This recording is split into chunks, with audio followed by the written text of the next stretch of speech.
Assalamualaikum warahmatullahi wabarakatuh. Perkenalkan, nama saya Anggrani Lutfia Ratu dengan NPM 23150610058 dari kelas PSKIB. Di sini saya akan mempresentasikan hasil job desk saya di kelompok, di mana di sini saya akan menganalisis risiko proyek dari sistem informasi audit internal dan kepatuhan keuangan. Jadi, di dalam setiap proyek pengembangan sistem informasi, risiko itu merupakan hal yang tidak dapat dihindari dan perlu dikelola secara sistematis sejak tahap perencanaan. Analisis risiko menjadi langkah penting untuk mengidentifikasi potensi hambatan, menilai dampak yang mungkin timbul, serta menyiapkan strategi mitigasi agar risiko itu dapat diminimalkan. Pada proyek sistem informasi audit internal dan kepatuhan keuangan, risiko itu dapat muncul dari berbagai aspek, mulai dari teknis pengembangan, manajerial, operasional, keamanan, hingga keberlanjutan sistem. Jadi dengan melakukan identifikasi dan mitigasi sejak awal, proyek itu dapat berjalan lebih lancar, sehingga dapat menjaga kualitas sistem, memenuhi jadwal yang ditetapkan, serta meningkatkan kepuasan pengguna sebagai pihak yang nantinya akan memanfaatkan sistem ini. Selanjutnya, di sini saya telah membuat tabel analisis untuk risiko proyek, di mana untuk risiko pertama, yaitu mengenai keterlambatan jadwal proyek, di mana untuk probabilitasnya sedang, dan untuk dampak ke depannya, keterlambatan pada satu tahap akan menunda seluruh tahapan berikutnya karena model waterfall bersifat berurutan. Kemudian, untuk target implementasi sistem itu pada tanggal 14 Desember 2025 bisa meleset hingga akan mempengaruhi kepuasan universitas. Untuk levelnya tinggi, dan untuk rencana mitigasi, yang pertama ada menyusun jadwal realistis dengan buffer 10 hingga 15%, rapat koordinasi mingguan untuk memantau progres. Kedua, menggunakan task management dengan Trello atau juga Notion dengan metode Kanban. Lalu yang ketiga, ada mengoptimalkan komunikasi digital menggunakan Google Chat atau Microsoft Teams, agar kendala itu cepat dapat teratasi.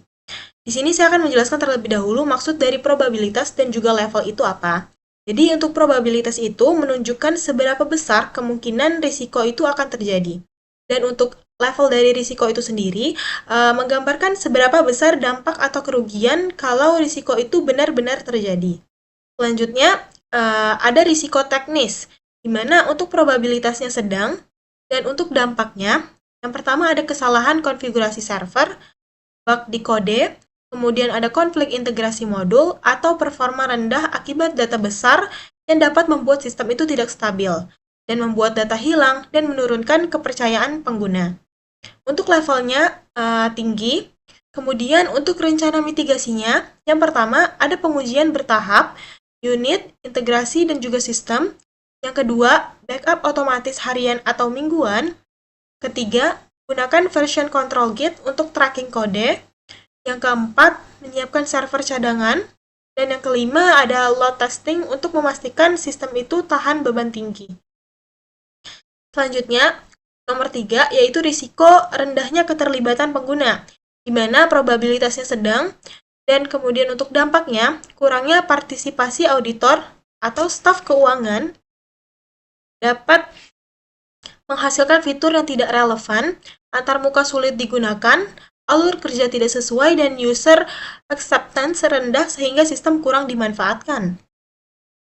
Untuk levelnya sendiri sedang, dan untuk rencana mitigasinya, yang pertama melibatkan pengguna sejak awal dengan cara wawancara, observasi, requirement gathering, lalu kedua ada workshop dan simulasi UAT, dan yang ketiga ada saluran komunikasi dua arah, yaitu grup diskusi daring dan juga survei, dan yang terakhir ada panduan dan pelatihan intensif pengguna. Selanjutnya nomor 4 itu ada keterbatasan anggaran, di mana probabilitasnya sedang, dan untuk dampaknya itu, yang pertama ada kenaikan harga perangkat keras, tambahan fitur atau biaya pelatihan yang dapat membuat proyek itu tertunda atau kualitas sistem menurun karena pengurangan sumber daya. Selanjutnya, untuk levelnya itu sedang, dan rencana mitigasinya, yang pertama, menyediakan cadangan dana 10% dari total anggaran, lalu memprioritaskan modul utama, di mana modul utama itu ada audit, kepatuhan dan juga pelaporan. Yang ketiga, menggunakan teknologi open source, di mana teknologinya ini adalah Laravel, PostgreSQL, dan juga Bootstrap. Dan yang terakhir, pengadaan perangkat keras untuk melalui vendor universitas untuk harga kompetitif. Selanjutnya nomor 5 yaitu keamanan sistem, di mana untuk probabilitasnya rendah menuju sedang. Lalu untuk dampaknya, yang pertama ada ancaman cyber, penyalahgunaan hak akses internal atau celah sistem yang dapat menyebabkan kebocoran atau manipulasi data, lalu menurunkan kredibilitas universitas dan berdampak pada hukum. Untuk levelnya tinggi, dan untuk proses mitigasinya, yang pertama, autentikasi berlapis dan role-based access control. Yang kedua ada enkripsi data. Yang ketiga ada log aktivitas. Dan yang keempat, security testing rutin. Yang kelima ada notifikasi otomatis aktivitas yang mencurigakan. Dan yang keenam ada patch keamanan berkala. Selanjutnya untuk yang keenam yaitu ada risiko pemeliharaan dan dukungan teknis, di mana untuk probabilitasnya sedang. Kemudian untuk dampaknya yaitu kurangnya tim teknis atau dokumentasi lengkap yang dapat membuat bug itu tidak tertangani. Kemudian sistem menurun kinerja dan pengguna mengalami kesulitan jangka panjang. Untuk levelnya sendiri sedang. Dan untuk rencana mitigasinya, yang pertama ada dokumentasi teknis lengkap, mana terdapat desain sistem, struktur database, dan juga alur modul. Yang kedua, membentuk tim pengelola sistem di universitas. Yang ketiga, ada pelatihan administrator. Dan yang keempat, ada jadwal pemeliharaan rutin setiap 3-6 bulan. Yang ketujuh, ada kinerja sistem, di mana untuk probabilitasnya sedang. Kemudian untuk dampaknya, yaitu ada volume data audit meningkat dan banyak pengguna yang dapat menurunkan performa sistem, lalu menyebabkan input dan pelaporan lambat, dan menurunkan produktivitas auditor dan kepuasan pengguna. Untuk levelnya sendiri tinggi, dan untuk rencana mitigasinya, yang pertama, optimasi query database dan penggunaan indeks. Kedua, implementasi caching untuk data sering diakses. Lalu yang ketiga, performance testing rutin. Dan yang keempat, ada scaling server sesuai dengan kebutuhan. Selanjutnya, ada risiko migrasi data, di mana untuk probabilitasnya sedang, dan untuk dampaknya, migrasi data audit lama ke sistem baru bisa menyebabkan data hilang, tidak sesuai format atau korup, sehingga mempengaruhi validitas dari laporan audit. Untuk levelnya sendiri sedang, di mana untuk rencana mitigasinya, yang pertama ada backup data lama, kedua validasi dan konversi data, ketiga, uji coba migrasi pada subset data, dan yang terakhir, monitoring sistem setelah migrasi untuk memastikan data itu tersimpan dengan benar. Nomor 9, ada risiko perubahan kebutuhan, di mana untuk probabilitasnya sedang.